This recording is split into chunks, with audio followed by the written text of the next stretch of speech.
Assalamualaikum warahmatullahi taala wabarakatuh. Kita teruskan kepada tajuk 3.4 iaitu pengangkutan dalam tumbuhan. So kita lihat kepada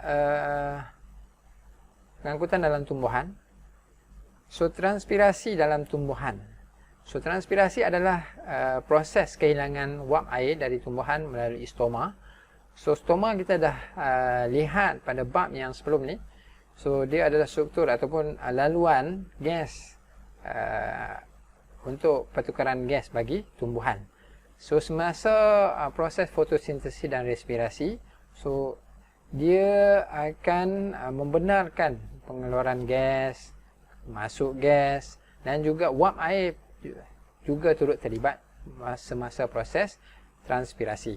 So transpirasi ini sangat penting untuk menghasilkan satu daya pada pokok tu untuk menyedut dan menarik air dan garam mineral yang terlarut dari tanah melalui akar dan seterusnya ke batang dan ke daun. Ini boleh menghasilkan kesan penyejukan kepada tumbuhan, terutama sekali pada waktu siang, iaitu pada waktu panas.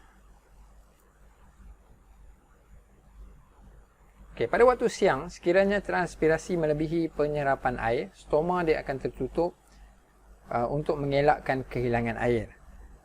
Pada bab yang kedua, so kita tengok sebenarnya air hasil daripada tarikan air tadi, so dia akan menyebabkan kita punya sel stoma ni, iaitu pada sel pengawal pada stoma ni, dia akan segar, so dia akan melengkung untuk membenarkan liang stoma tadi terbuka. Tapi bagi keadaan tertentu, kalau terlalu panas, so dia akan tertutup untuk mengelakkan terlalu banyak kehilangan air yang berlaku. So pada waktu malam, kadar transpirasi adalah rendah dan stoma tadi dia akan tertutup. So tekanan akar akan menolak air ke dalam batang, ke atas dan keluar melalui hidatot. Okey, apa itu hidatot? Adalah liang seni yang terdapat pada hujung urat daun. Okey, dia merupakan proses semula jadi yang ini dipanggil gutasi, iaitu juga dikenali sebagai pelembakan.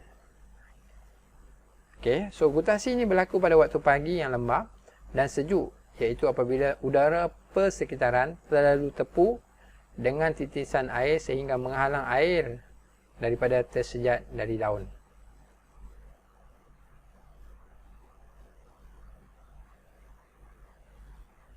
Okey, faktor yang mempengaruhi kadar transpirasi. Ada 4 faktor di sini, iaitu yang pertama adalah suhu persekitaran.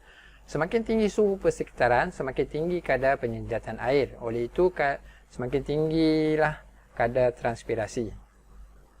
Faktor yang kedua adalah kelembapan udara. So semakin rendah kelembapan udara, semakin tinggi kadar transpirasi. Apabila udara menjadi kurang lembap, ia mengandungi kurang wap air, jadi lebih banyak air tersejat dari daun.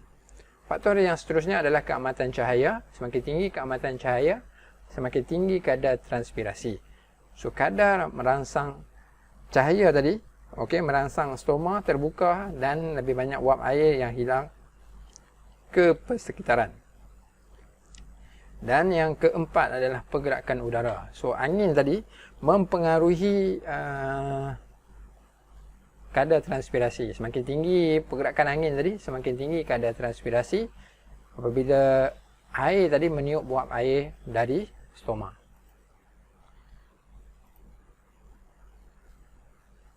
Okey, sistem pengangkutan yang ada dalam tumbuhan. Sistem pengangkutan dalam tumbuhan dibagikan kepada dua, iaitu satu adalah tisu xylem dan satu lagi adalah tisu flowworm. Tisu xylem dan flowworm dia membentuk satu berkas yang dipanggil berkas vaskular. So berkas vaskular ni adalah dia keadaannya berbeza pada batang dicotyledon, tu pokok dicotyledon, dan satu lagi adalah keadaannya berbeza di bahagian akar bagi dicotyledon. So kita dapat lihat so yang ini seperti ini, dan bahagian akar dia punya keadaan berkas vaskular tu seperti berbeza. Okey, so untuk fungsi, kita lihat tisu xylem ni adalah untuk mengangkut air dan mineral terlarut dari akar melalui batang ke daun, dan dia juga memberi sokongan kepada batang tadi. Manakala tisu phloem pula adalah berfungsi untuk mengangkut bahan makanan glukosa dari daun ke batang dan juga ke akar. So dia adalah laluan fungsi yang berbeza. Okey, so kita lihat ini adalah gambar raja bagaimana kita nak melihat phloem dan xylem okey, pada pokok bunga. Okey, so kita lihat kepada soalan kebat, dan juga soalan menunjukkan bahawa kita dah selesai untuk bab yang ketiga. So soalan yang pertama, rajah menunjukkan kelihatan rantas batang sebuah tumbuhan. So nyatakan satu fungsi P. Okey, so ini adalah berkas vaskular, dan namakan struktur pada batang tumbuhan yang mengangkut mineral dan air. So C, apakah yang berlaku kepada tumbuhan tersebut jika gegelang kulit pokok dan phloem dibuang? Jelaskan mengapa. So kita lihat sampel jawapan.